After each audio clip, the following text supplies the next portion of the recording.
مایوسی گناہ ہے۔ آپ مایوس ہو کے گھر بیٹھ جائیں یا آپ باہر ٹکٹ لے کے کسی اور ملک میں چلے جائیں اور کوئی نوکری مل جائے، یہ میری نظر میں یہ ایک انسان اپنی جو ڈیوٹی ہے معاشرے کو اس سے بھاگتا ہے۔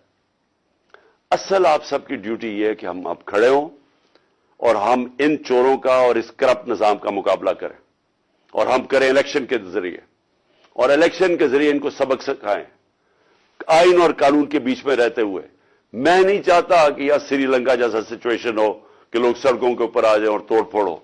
میں چاہتا ہوں کہ ہم الیکشن کے ذریعے ان کو شکست دیں، اور ان کو ایسی شکست دیں کہ یہ ہمیشہ کے لیے ان چوروں کا نام و نشان یہاں سے چلا جائے۔ اور وہ تب ہوگا جب آپ سب اس کو اپنی ذمہ داری لے کے نکلیں گے۔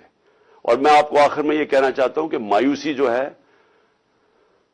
میں 3.5 سال گورنمنٹ میں رہا، اس کے باوجود کہ بینکرپٹ گورنمنٹ میں لی، اس کے باوجود کہ ہمارے پاس تجربہ ہی نہیں تھا بالکل۔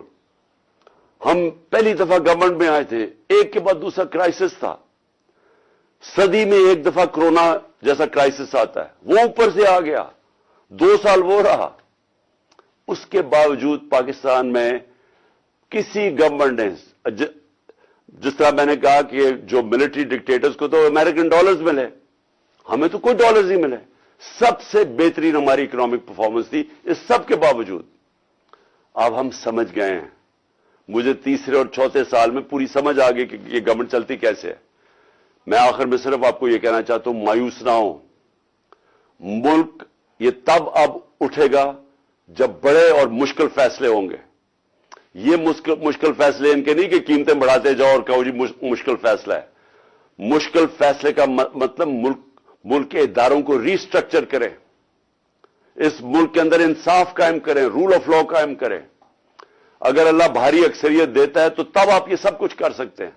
اس ملک میں اصلاحات کر سکتے ہیں، ادارے ٹھیک کر سکتے ہیں۔ جو گورنمنٹ کیسے چلتی ہے، اتنی بڑی ہم نے گورنمنٹ بنا دی ہے اور وہ ہمیں آگے نکلنے نہیں دیتی، ہر جگہ رکاوٹیں بن گئی ہوئی ہے، اور وہ ہم نے کافی چینج بھی کیا۔ ایکسپورٹس بڑھانی ہے، ہم نے ریکارڈ ایکسپورٹس بڑھائی۔ کیسے ہم نے ایکسپورٹس بڑھانی ہے اس کا ہم نے پلان بنایا ہوا ہے۔ اسمال اور میڈیم انڈسٹری کو کیسے کھڑا کرنا ہے جو اصل روزگار دیتی ہے اور دولت میں اضافہ ہوتا ہے۔ اپنی ایگریکلچر جو زراعت ہے، ہم نے چائنا سے بات کر چکے تھے کہ نئی ٹیکنالوجی ہم لے کے آئیں۔ بدقسمتی سے کرونا کی وجہ سے 2 سال چائنا بند ہو گیا۔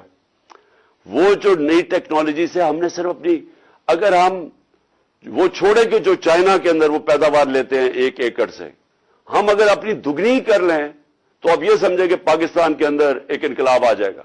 میں آخر میں یہ کہنا چاہتا ہوں کہ کوئی مایوس ہونے کی کوئی ضرورت نہیں ہے۔ یہ ٹورزم میں ہی ہم اتنا پیسہ بنا سکتے ہیں، اور وہ بھی بدقسمتی سے کرونا کی وجہ سے ٹورزم ساری دنیا میں بند ہوگی۔ ہم اس ملک کو اٹھا سکتے ہیں، لیکن وہ گورنمنٹ اٹھائے گی جس کے پاس ایک مینڈیٹ ہو، جس کے پاس عوام کی طاقت ہو۔ اور اس اللہ کے بعد اس ملک کے جو وارث ہیں وہ عوام ہیں، اور کوئی نہیں۔ عوام اس ملک کی وارث ہے، اور میں آپ میں سے ہوں۔